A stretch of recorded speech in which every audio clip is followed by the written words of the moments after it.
관절염에 쓰이는 600여 종의 천연물 중 과학적인 스크리닝을 통해 항염 및 항산화 효과가 높은 세 가지 생약을 선별하여 새롭게 조합한 국내 천연물 신약 1호 조인스정. 기존의 한약 처방에서 유래한 조합이 아닌 과학적인 방법을 통해 개발된 조인스정은 1997년 허가 이후 다양한 연구를 통해 효과와 안전성에 대한 과학적 근거가 마련되었습니다. 2002년 타임즈에 소개되고 여러 기술상을 수상하며 기술적으로 인정받은 국내 천연물 신약 1호 조인스정. 믿고 처방할 수 있습니다. 2002년 2월 국내 천연물 신약 1호 조인스정이 발매되었습니다. 먼저 5회 환자를 대상으로 효과와 안전성 결과를 확인한 조인스정은 2008년 RA 적응증을 추가 획득하며 천연물 신약에 대한 우려를 불식시켰습니다. 많은 분들이 선택한 조인스. 효과로 전해지는 믿음입니다.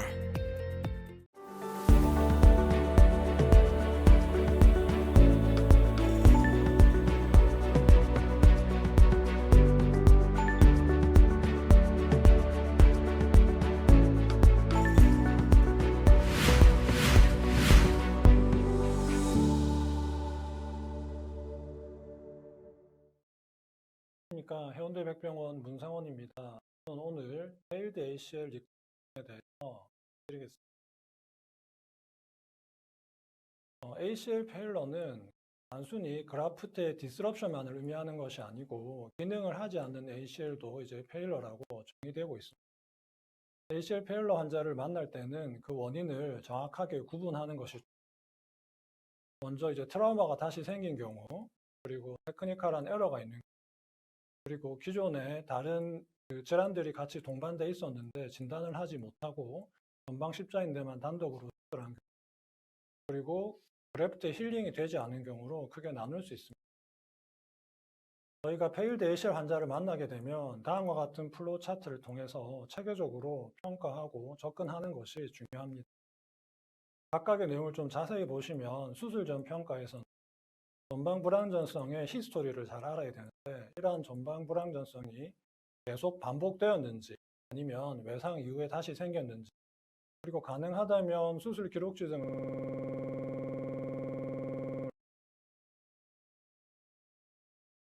구별하는 것이 좋고, 그리고 방사선 사진을 통해서 이제 얼라이먼트나 터널의 포지션, 터널 와이드닝, 관절염이 동반되어 있는지 여부 등을 확인해야 합니다. 그리고 MRI를 통해서 그라프트의 인테그리티나 아티큘라, 메니스칼 데미지 등을 평가하는 것이 중요합니다. 그리고 이제 테크니컬하게 고려할 점들로는 어떠한 그라프트를 사용할 것인지, 어떠한 수술 방법을 이용할 것인지, 하드웨어가 있다면 하드웨어를 뽑을 것인지 그대로 둘 것인지, 그리고 다른 동반 손상에 대해서 어떤 프로시저를 같이 할 것인지를 미리 고민하고 들어가는 것이 좋겠습니다.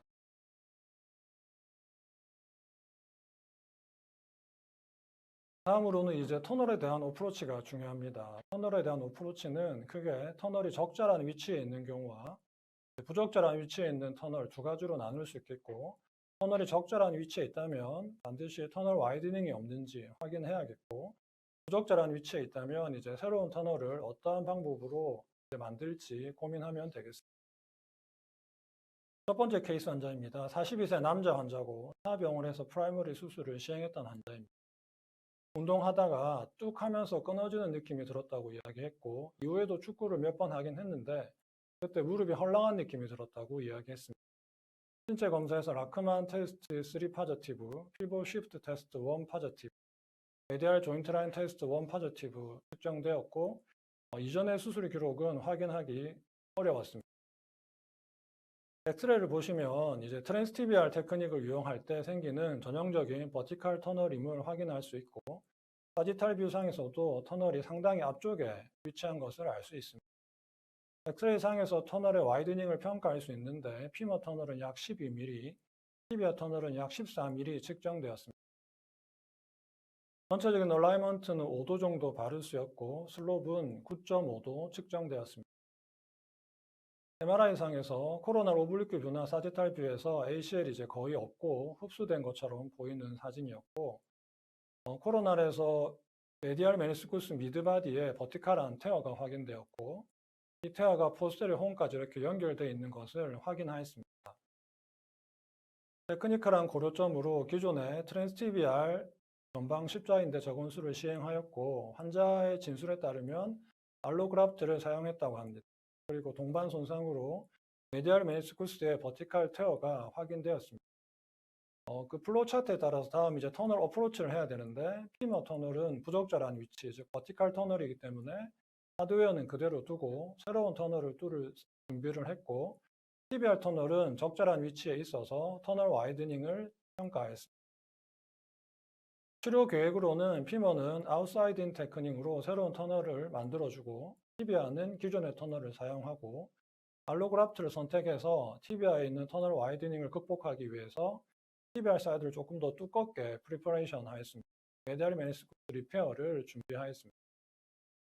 관절경 사진 보시면 기능을 이제 못하는 이제 흔적만 남아있는 ACL을 확인할 수 있고, 메디알 메니스쿠스 포스테리어 혼의 버티컬한 테어 확인되었습니다.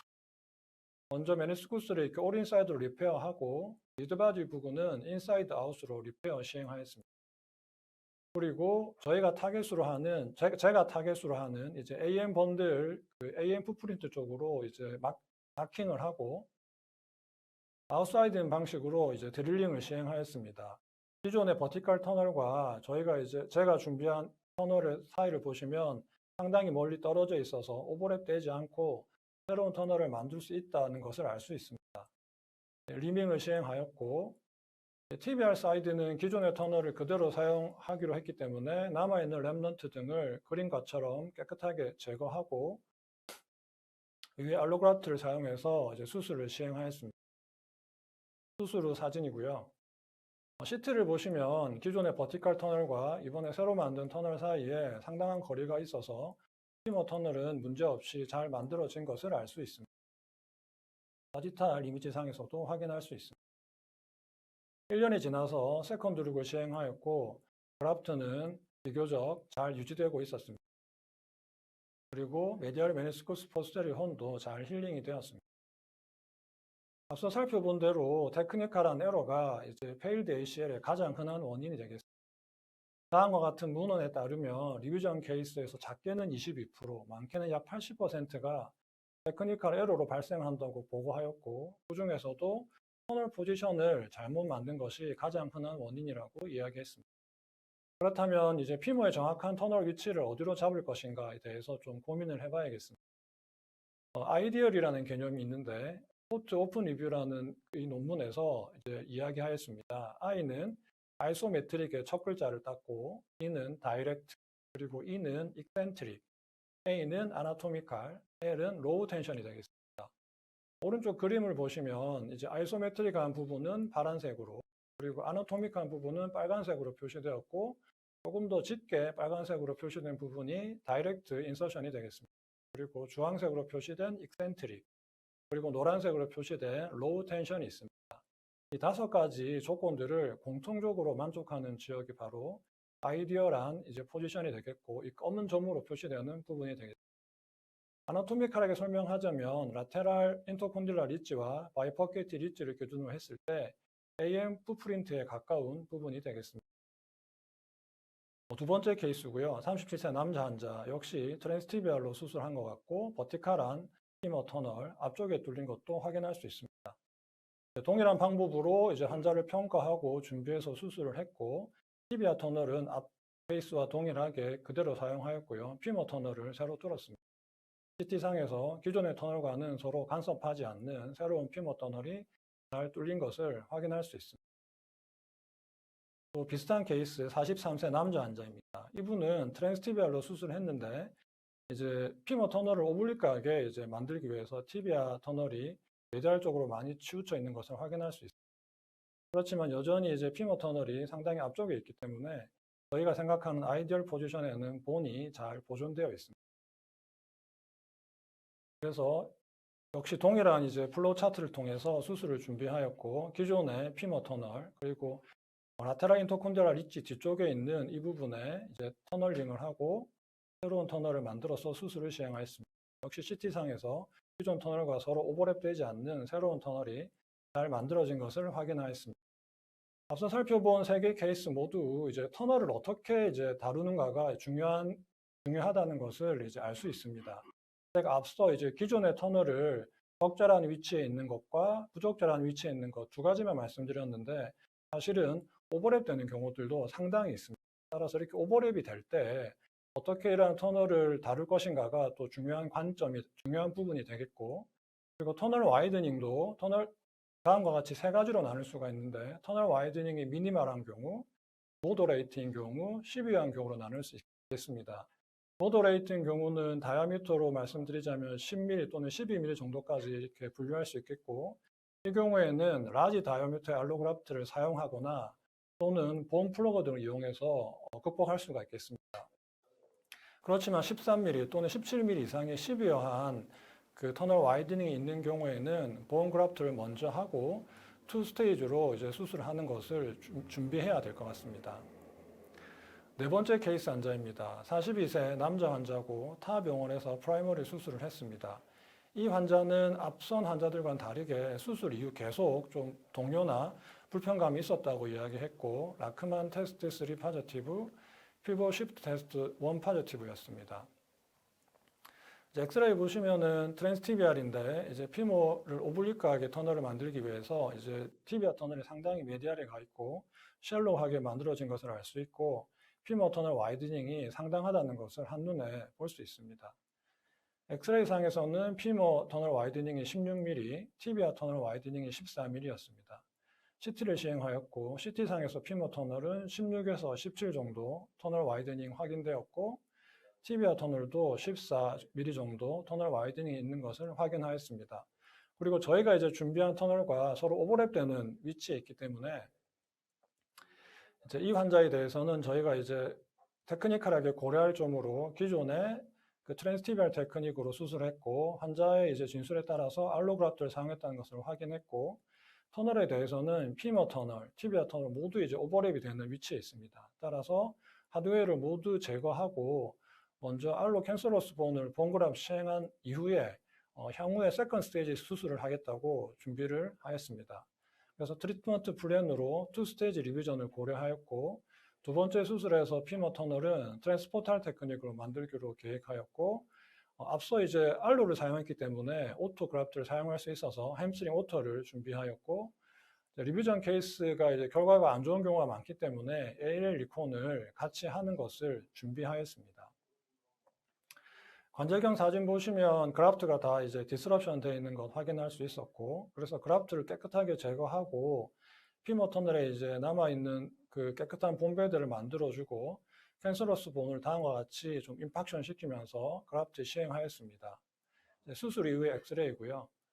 자세히 보시면 기존에 이제 피머 터널 와이드닝이 있던 부분에 캔서러스 본이 잘 들어가 있고 티비아 본에도 본 그래프트가 잘 되어 있는 것을 확인할 수 있습니다. 6개월이 지나서 이제 두 번째 수술을 시행하였고요. 이제 그 본그랍 시행한 위치가 이렇게 뭐 눈으로 보기에는 괜찮게 잘 힐링이 되어 있어서 이제 저희가 타겟으로 하는 피머 터널 그 AM 풋프린트에 마킹을 시행하고, 그다음에 트랜스포탈 테크닉으로 이제 터널을 만들었습니다. 그리고 오토 햄스트링으로 이렇게 그 수술을 마무리하고 추가적으로 ALL 리컨스트럭션을 시행하였습니다. 수술 이후의 사진이고요. CT에서 보시면 기존의 터널 와이드닝이 있던 이런 흔적들이 보이고 캔서러스 본이 이렇게 잘 임팍션 돼 있고, 저희가 이번에 만든 터널이 이렇게 보입니다. 오토 햄스트링 사용했기 때문에 좀 굵기가 7mm밖에 안 나와서 좀 터널이 작아 보이기는 합니다. 그렇지만 이제 XR 뷰나 코로날 뷰 모두에서 이제 그 오버랩 되어 있었지만 이제 이전에 이미 본 그래프트를 시행했기 때문에 크게 문제 없이 터널링이 되었다고 판단이 되고, 티비아 터널 역시 기존의 터널에 이제 캔서러스 본이 잘 이렇게 자리 잡고 있고, 약간 방향을 틀어서 제가 새로운 터널을 만들었고, 이제 본 그래프트도 잘 돼 있고, 제가 만든 터널도 적절한 위치에 있다는 것을 확인하였습니다.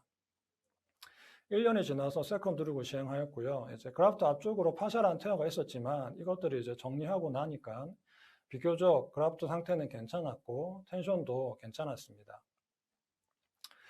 이제 5번째 환자 케이스입니다. 이 환자는 이제 앞선 환자들하고 다르게 제가 처음부터 수술했던 환자들입니다. 제가 이제 수술 시작한 지 얼마 안 돼서 시작했던 케이스라서 저희 페인풀 메모리 케이스가 되겠습니다.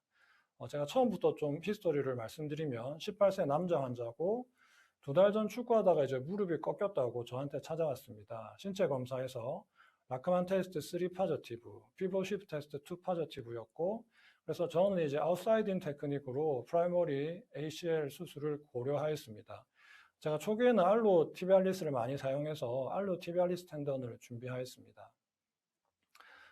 처음에 시행한 MRI고요. ACL이 거의 흡수되고 없는 상태인 걸 알 수 있고 관절 경상에서도 MRI와 동일하게 TBR 사이드만 조금 랩넌트가 남아있지 ACL은 다 흡수되고 없는 상태였습니다. 그래서 아웃사이드 인으로 피머 터널링을 하고 티비아 터널을 만들고 이제 알로그раф트를 이렇게 삽입하였습니다.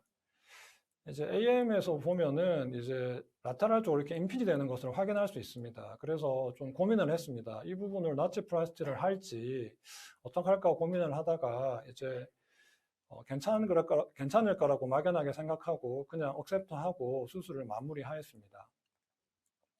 수술 이후의 사진이고요. 엑스레이 보시면 피머 터널은 앞서 말씀드린 이제 AM 풋프린트 쪽으로 제가 계획한 대로 잘 형성되어 있지만 TBR 터널이 되게 쉘로우하게 만들어진 것을 알 수 있습니다. CT상에서 피머 터널은 괜찮았고 TBR 터널은 코로날에서는 약간 메디알 쪽으로 치우쳐 있지만 그 사지탈에서 상당히 좀 쉘로우하게 만들어진 것을 확인하였습니다. 1년이 지나서 이제 세컨드 룩 할 시기가 되어서 저에게 찾아왔습니다. 그런데 이제 사진을 찍어 보니까 피머 터널 와이드닝이 상당히 많이 있는 것을 확인할 수 있었습니다. 그래서 CT를 시행하였고 CT에서 보니까 이제 13mm 또는 14mm, 제일 많은 곳은 16mm까지 피머 터널이 넓어진 것을 확인하였고 티비아 터널도 14mm에서 15mm 정도 터널 와이드닝이 있는 것을 확인하였습니다. 예정대로 세컨드 룩을 시행하였고요. 들어가서 보니까 실망스럽게도 상당히 많은 부분에 테어가 있었고 이 테어들을 다 정리하고 나니까 그라프트는 제가 처음에 넣었던 거에 비해서 한 50% 정도만 남아 있었습니다. 그리고 이게 이제 테어되어 있는 부분을 이제 정리하고 남은 흔적인데 앞서 제가 처음에 수술할 때 라테랄 임핀지 때문에 살짝 고민을 했었는데 이 그 임핀지가 되면서 이 부분이 다 테어가 되지 않았나 하는 이런 생각들이 들었습니다.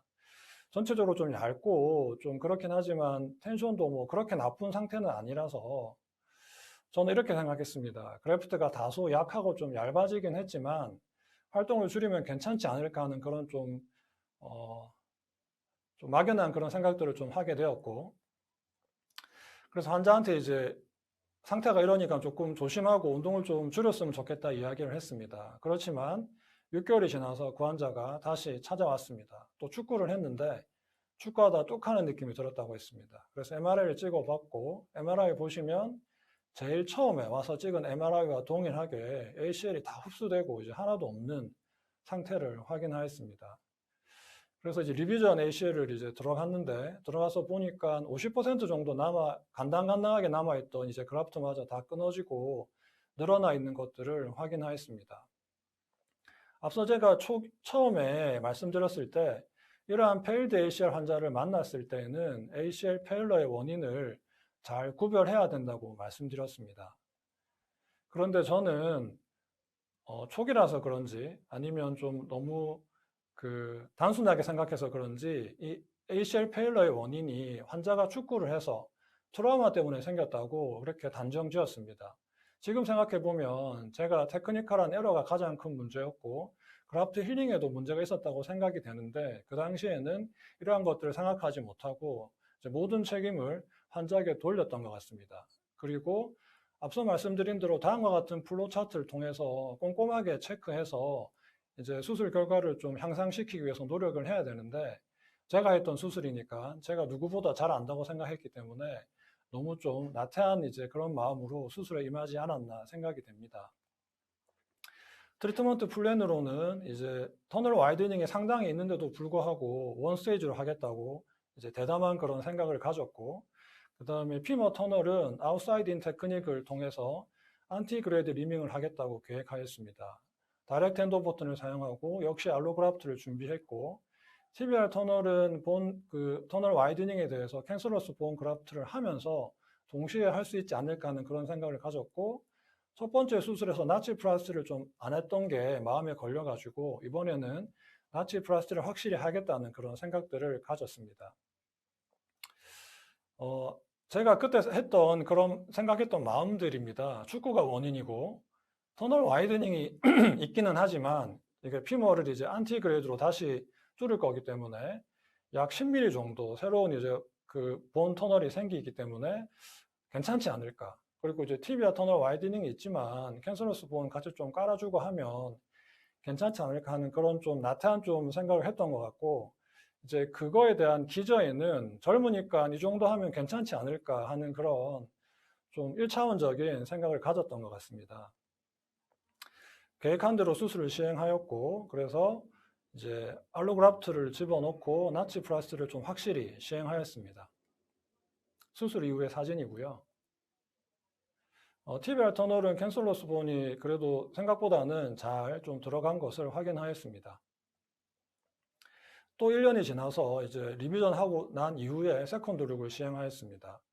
상당히 어떤 상태일까 많이 좀 궁금하고 기대도 되기도 했는데 결과는 이랬습니다. 이제 ACL이 있기는 하지만 좀 락스해 보이고 좀 안 좋아 보이는 상태이고, 그렇지만 이러한 부분들을 일렉트로 커트리로 정리를 하니까 또 이렇게 좀 봐줄만하게 메이크업이 되기는 했습니다. 그래서 환자한테 이야기했습니다. 상태가 안 좋으니까 절대 축구하지 말고 이제 조심해서 지내라 했는데 또 3년이 지나서 다시 찾아왔습니다. 이번에는 계단 내려오다가 무릎이 꺾였다고 찾아왔고, 그래서 제가 이제 좀 취조하듯이 물어봤습니다. 축구 또 한 거 아니가 물어봤더니 그 이후로 다시 축구는 이제 안 한다고 합니다. 그렇지만 신체 검사에서 라크만 2 파저티브, 피부 시프트 테스트 1 파저티브 측정되었습니다. MRI 시행했고 MRI가 또 똑같습니다. 처음에 왔을 때랑 동일하게 ACL이 거의 이제 다 흡수되어 있고 흔적도 잘 안 남아 있는 것 같습니다. 그리고 이번에는 또 새로운 게 생겼는데 메디알 메니스쿠스에 이렇게 버티컬한 테어가 미드바디부터 포스트레까지 쭉 이어져 있는 것을 확인하였습니다. 그래서 환자에게 또 수술을 해야겠다고 또 이야기를 하고 이제 어떻게 수술할까 상당히 고민을 했는데 또 환자가 개인적인 사정으로 수술을 좀 미루고 싶다 하고 이후로는 다시 팔로업 되지 않았습니다. 제가 이 환자를 보면서 들었던 프로블럼 리스트는 다음과 같습니다. 첫 번째 수술에서는 알로그라프트를 사용했던 게 좀 나쁜 결과를 가져오지 않았을까. 그리고 라테랄 임핀지가 있었는데 그것들을 그냥 간과하고 지나쳤던 게 문제이지 않을까 그런 생각이 들었고, 리뷰전 수술은 왜 결과가 안 좋을까 또 고민해 봤는데 그것도 역시 좀 알로그라프트가 마음에 걸렸고, 터널 와이드닝, 특히 피머의 터널 와이드닝이 있는데 이것을 그냥 무시하고 괜찮겠지 하고 진행했던 것들이 문제라고 생각이 들었습니다. 저는 이제 그 중에서 알로그라프트에 대해서 조금 더 말씀드리고 싶습니다. 제가 처음에 수술할 때 알로그라프트에 대해 가졌던 생각은 다음과 같습니다. 햄스트링 오토그라프나 소프티슈 알로그라프트 사이에는 차이가 없다, 비슷하다 생각했었고, 그렇지만 알로그라프트는 하베이스트 모비디티를 떨어뜨리고 수술 시간을 줄일 수 있기 때문에 장점이 있다고 생각했습니다. 그렇지만 더 큰 문제는 이제 서지컬 버든이었습니다. 이제 그 텐던을 채취하다 보면 이렇게 프리머처 그라프트 앰푸테이션이 생기는 경우도 자주 있었고, 열심히 뗐는데 길이가 짧아서 쓸 수 없는 경우도 많았습니다. 이러한 경우들을 계속 경험하다 보니까 점점 환자가 알로그라프트를 하고 싶다고 이야기하면 좋겠다, 이제 그런 생각을 가지게 되었고, 환자들도 인터넷 검색을 많이 하고 오니까 어떤 그라프트를 해드릴까요 물어보면 또 알로를 하겠다는 환자들이 많았습니다. 그래서 저의 이제 서지컬 버든과 환자들의 그런 알로에 대한 니드들이 서로 합쳐져서 제가 초기에는 계속 알로그라프트를 사용했던 것 같습니다. 그렇지만 다음과 같은 연구들을 통해서 이제 오토그라프트에 비해서 알로그라프트가 페일러 레이트가 상당히 높다는 것이 많이 발표되었습니다. 특히 나이가 어린 10대에서 20대에서는 오토그라프트를 사용했을 때 페일러 레이트는 10% 미만이지만 알로그라프트를 쓰게 되면은 약 25%까지 급격하게 늘어난다는 것을 알게 되었습니다. 그래서 그 이후로는 오토그라프트로 이제 그라프트 선택을 바꿔서 수술을 시행하고 있습니다. 저는 이제 프라이머리 ACL을 다음과 같은 방법으로 시행하고 있습니다. 아웃사이드 인으로 하고 또는 트랜스포탈 테크닉으로 하고 아나토믹하게 재건을 하고 가능하면 랩넌트를 남기려고 노력하고 있습니다. 피머 터널은 AM을 타겟팅으로 하고 있고 TBR 터널은 TBR 풋프린트 센터에서 약간 뒤쪽으로 만들어주고 있습니다. 그리고 최근에는 대부분의 경우에서 햄스트링 오토를 사용하고 있고 과거에는 대부분의 경우에서 알로그라프트를 사용하였습니다.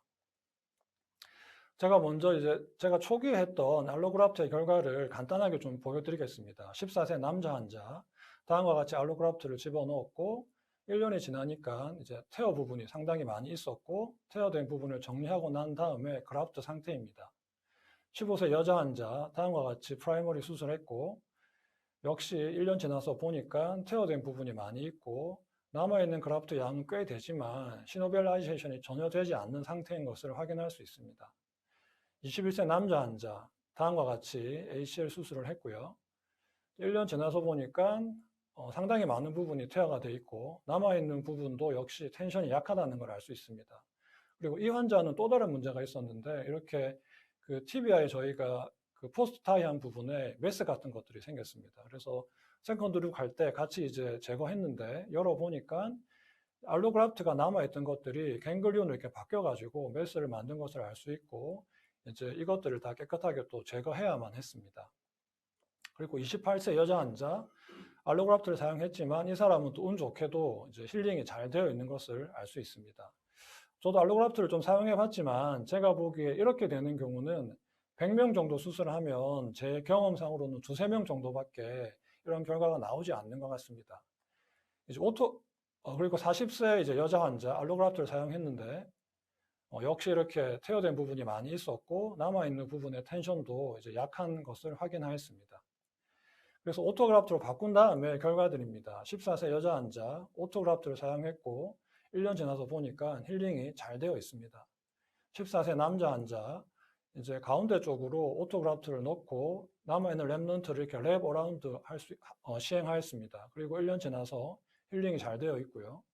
49세 남자 환자, 나이는 많지만 오토그라프트를 사용하고 나서 1년 지나서 역시 만족스러운 힐링을 보였습니다.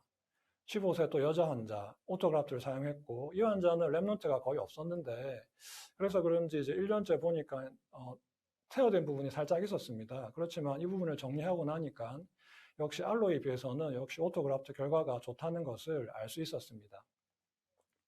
23세 남자 환자, 오토그라프트로 이제 가운데로 집어넣고 남아있는 부분을 이렇게 수처를 해서 텐셔닝을 하였습니다. 그래서 랩넌트가 약간 이렇게 좀 뭉쳐있는 부분이 있기는 한데 1년 지나서 보니까 이제 그 부분이 사이클롭스 리전이 되었고 그럼에도 불구하고 이것들을 다 제거하고 나니까 나머지 ACL은 잘 힐링된 것을 확인할 수 있었습니다.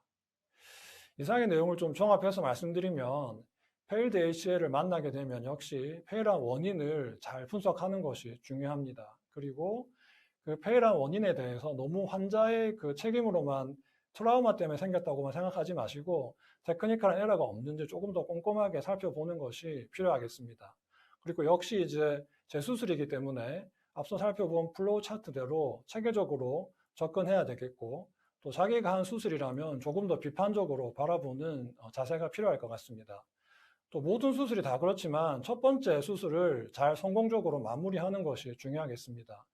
두 번째 수술은 아무리 잘하더라도 잘된 첫 번째 수술만큼의 결과를 얻지 못하기 때문에 첫 번째 수술에서 좋은 결과를 얻기 위해서 최선을 다하는 것이 필요하겠고 그리고 젊으니까 괜찮겠지 하는 저처럼 그런 좀 그 1차원적인 생각을 버리시고 오히려 젊으니까 더 페일러 레이트가 높기 때문에 젊은 환자에 대해서는 조금 더 신경을 쓰고 더 성공률을 높이기 위해서 노력하는 것이 필요하겠습니다. 그리고 마지막으로 가능하다면 오토그라프트를 선택하는 것이 좋은 결과의 하나의 또 기본 요건이라고 생각이 됩니다.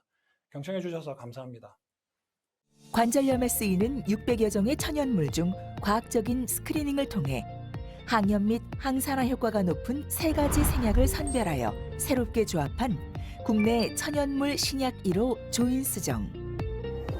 기존의 한약 처방에서 유래한 조합이 아닌 과학적인 방법을 통해 개발된 조인스정은 1997년 허가 이후 다양한 연구를 통해 효과와 안전성에 대한 과학적 근거가 마련되었습니다. 2002년 타임즈에 소개되고 여러 기술상을 수상하며 기술적으로 인정받은 국내 천연물 신약 1호 조인스정. 믿고 처방할 수 있습니다. 2002년 2월 국내 천연물 신약 1호 조인스정이 발매되었습니다. 먼저 5회 환자를 대상으로 효과와 안전성 결과를 확인한 조인스정은 2008년 RA 적응증을 추가 획득하며 천연물 신약에 대한 우려를 불식시켰습니다. 많은 분들이 선택한 조인스. 효과로 전해지는 믿음입니다.